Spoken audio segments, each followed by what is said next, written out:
Alright, so about 2 weeks ago, anyone who went to see the re-release of Terrifier 2 in the theater got treated to the first ever teaser for Terrifier 3, which was an incredibly exciting and special moment.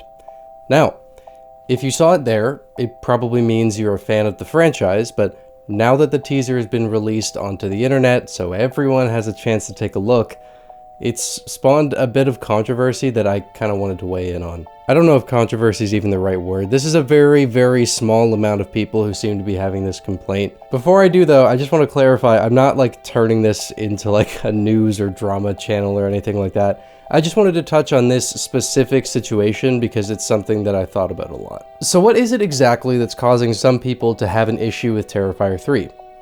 Basically, it has to do with the insinuation of a child being murdered. The teaser shows a young girl waking up and walking downstairs after hearing a noise. She sees what looks to be jolly old Saint Nick leaving presents under the tree, but when he lifts his head, it's none other than Art the Clown, and the next thing we see is Art sitting in a chair covered in blood, and the girl is nowhere to be found. So yeah, no sort of set-in-stone confirmation that that's what happened, but this teaser is at the very least leading you to believe that it did.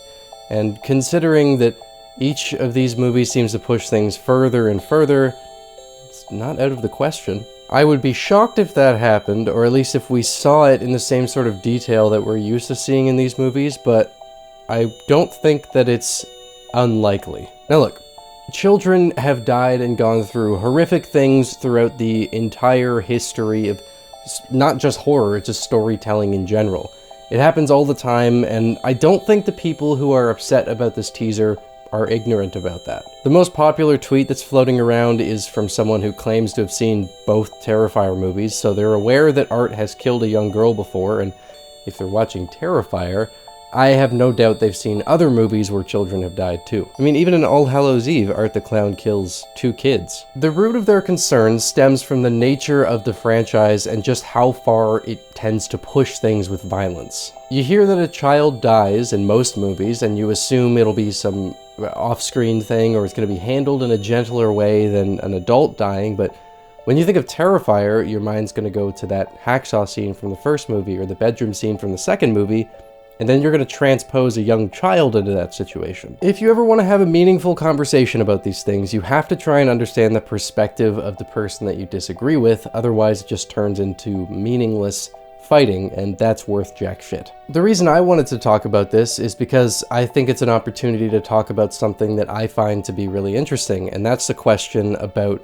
boundaries of what you can do with film. If this teaser upset you, there's absolutely nothing wrong with that. I take zero issue with anyone not wanting to see this movie because of the potential for children facing the kind of thing that Art the Clown is known for. If you don't want to see that, that's completely understandable, and I'll even throw you a bone here. I don't really want to see that. If that's what's happening, if we're going to see a child get murdered in the same way that Allie did, or that kind of level, I'm not excited for that scene. I don't want to see that.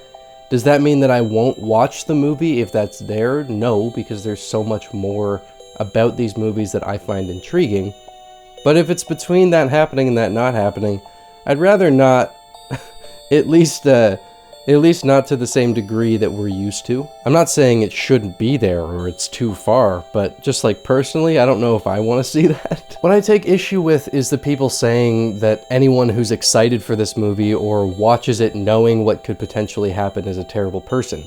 That I am not okay with. There are a number of movies that I'm aware of that I don't really have much interest in seeing because I've heard about things that happen in them and I don't.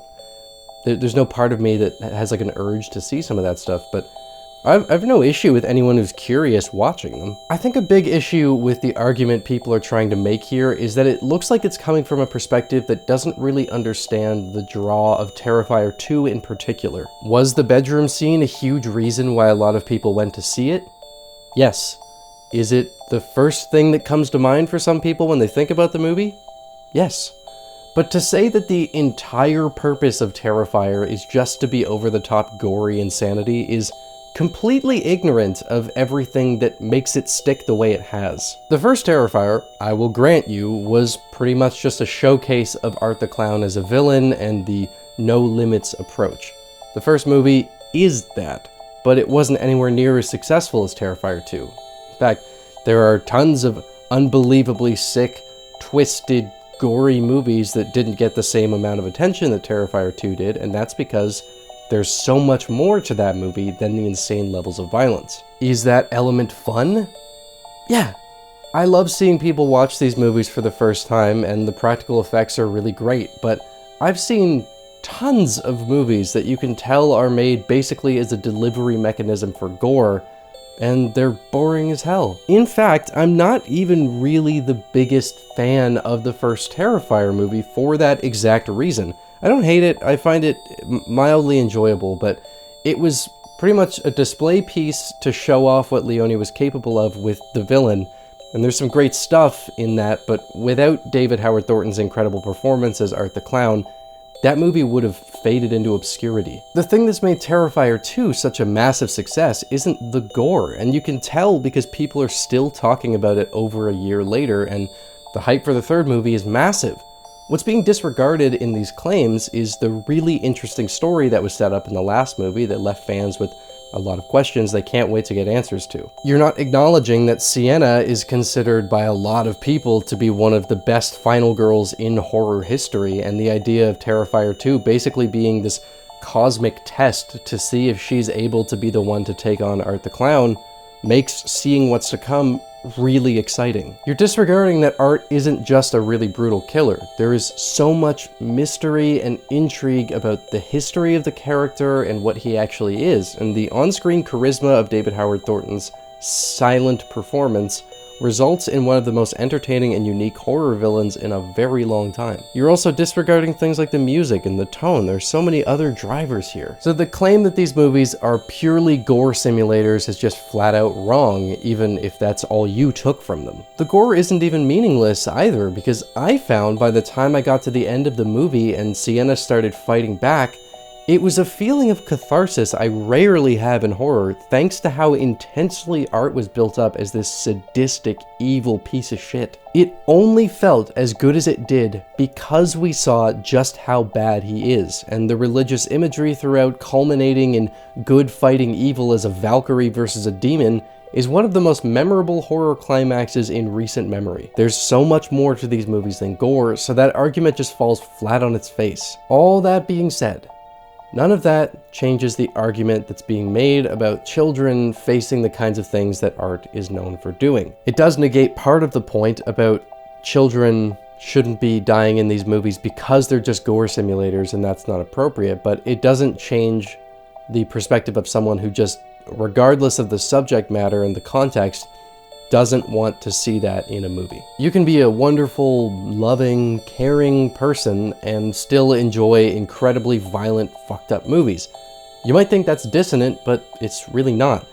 This is fiction. I don't ever like seeing any sort of real-life violence because it really upsets me, but my threshold for fictional violence is incredibly high because I have zero issue separating those two things. It's also just weird to me to get worked up over a new Terrifier movie pushing things too far when in Terrifier 2, Allie was absolutely dismantled and her mother was subjected to one of the most horrifying sights a parent could possibly witness. We often have that degree of separation with teenagers in horror because the parents often don't see what happened, but that wasn't the case in Terrifier 2, and I'd imagine if this subject matter upsets you, then you would have taken at least some issue with that as well.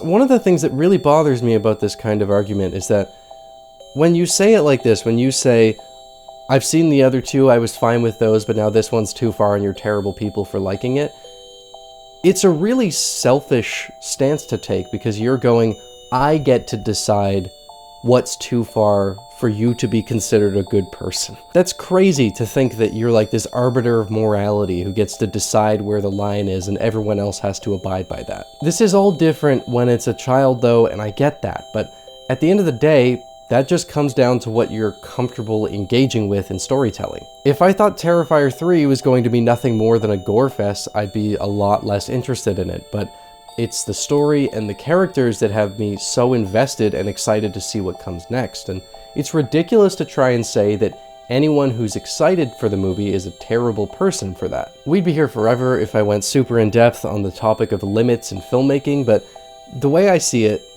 everyone's got things they'd be uncomfortable sitting through in a movie. I already said, if this scene is what it looks to be, I'm not particularly excited to see that.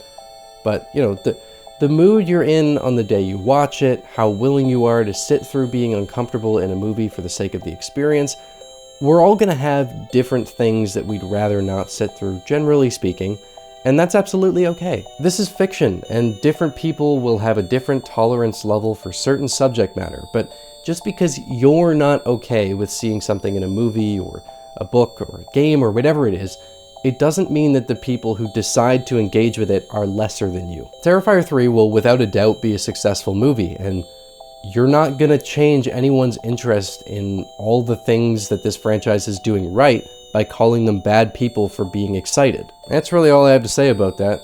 We don't even know for sure if the thing that's got this person upset even happens, which is crazy because they're basically calling for a boycott over something potentially happening in a fictional slasher movie. I am incredibly excited for Terrifier 3, as I know many of you are, and I just wanted to give my 2 cents on this situation since I found it interesting. That's a bit of a bonus video for this week because on Friday I'll have a review out for Thanksgiving, so keep an eye out for that.